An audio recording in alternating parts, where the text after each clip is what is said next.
हम भी उठ जाते हैं मॉर्निंग में जब सभी अपने मीठे ख्वाबों में सपनों में सोए रहते हैं। सेविंग भी कर लेते हैं ठंडे पानी से, बिना गाल का परवाह किए हुए रगड़ते रहते हैं जिलेट से। माँ आजकल हम वहां रहते हैं जहां कोई नहीं रहता, कभी -20 डिग्री में तो कभी जंगल में, कभी चाइना के आसपास तो कभी पाकिस्तान के आसपास। मेंटली एजाइल और फिजिकली दोनों फेट। साला कितनी खुशी होती है ना जब 10 दिन की छुट्टी पे घर आते हैं, कभी बुआ के घर तो कभी मौसी के घर, कभी इधर तो कभी उधर। कभी खुद को समय दे ही नहीं पाते, मिलते ही रहते हैं जिंदगी भर लोगों से।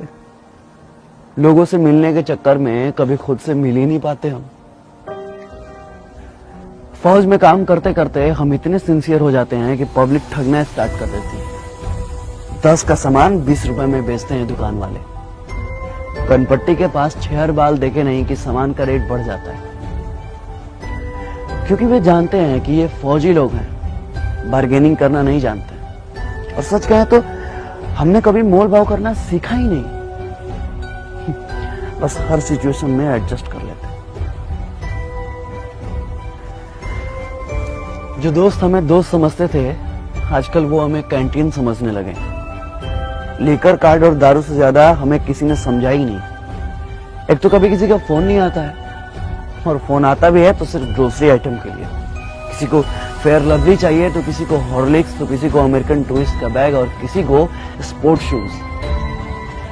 पहले पूछते थे कब आ रहे हो, होली में आ रहे हो? अच्छा, होली में आ रहे हो तो एक मेरे लिए आरएस लेते आना। वैसे भी बिहार में दारू बंद है और कैंटीन के दारू में बहुत नशा है, 4 दिन तक सोते ही रहते हैं। अभी घर पे 4 दिन ठीक से पहुंचे हुए होता नहीं है कि जनता सवाल पूछना शुरू कर देती है। कब जाना है? कब की ट्रेन है भाई? कब जा रहे हो? इतना सवाल तो साला खुद से हमने कभी पूछा ही नहीं जितना बगल वाले पूछते हैं। एक तो कम उम्र में ही आ जाते हैं डिफेंस लाइन में और कट जाते हैं सोशल लाइफ से। कभी किसी के शादी में नहीं जा पाते, कभी किसी के फंक्शन में नहीं जा पाते। शिकायतें सबको रहती हैं कि हम नहीं आते हैं, पर क्या करें, अपनी जिंदगी को बस एडजस्ट कर लेते हैं। अपने पर्सनल लाइफ को सोशल लाइफ से कनेक्ट ही नहीं कर पाते, क्योंकि फौजियों का कोई सोशल लाइफ ही नहीं होता। अरे कंफर्म टिकट की तो दूर की बात है, साला 3 महीने पहले छुट्टी तो कंफर्म है। और हाँ, यह सब हम कुछ बोल भी नहीं सकते, क्योंकि फौजियों के लिए छुट्टी एक प्रिविलेज है, मौलिक अधिकार नहीं। जितना हमने संविधान को समझा है ना, उतना संविधान ने हमें समझा ही नहीं। हमारे अधिकारों में टर्म एंड कंडीशन अप्लाइड कर दिया गया। सेना में पॉलिटिक्स नहीं है, लेकिन आजकल सारा पॉलिटिक्स सेना पर ही होता है, क्योंकि घर घर में हॉर्लिक्स से ज्यादा पॉलिटिक्स चलता है। अब क्या फर्क पड़ता है भाई साहब को कि बगल में 4 घंटे से कौन था?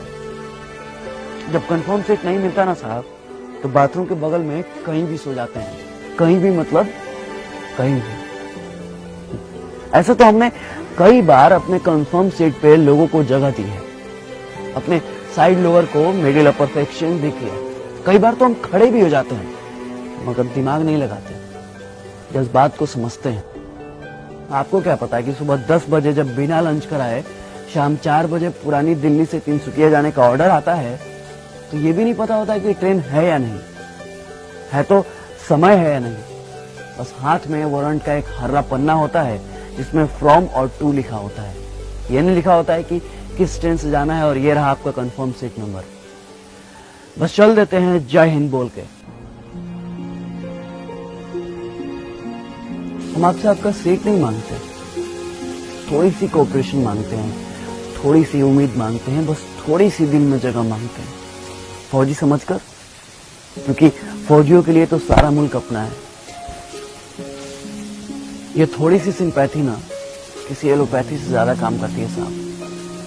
इसलिए अपनों से गुजारिश है कि अपनों के लिए अब कभी भी ट्रेन के या बाथरूम के कहीं भी कोई फौजी भाई मिले ना, बस दिल के कहीं कोने में थोड़ी सी जगह दीजिएगा। जय हिंद, जय Bharat. If I die in a war zone, box me up and send me home. Put my medals on my chest. Tell my mom I did my best. Tell my dad not to go. He won't get tension from me now. Tell my bro to study perfectly. Key of my bike will be his permanently. Tell my sister not to be upset. Her bro will take a long sleep after sunset. Tell my nation not to cry because I'm a soldier.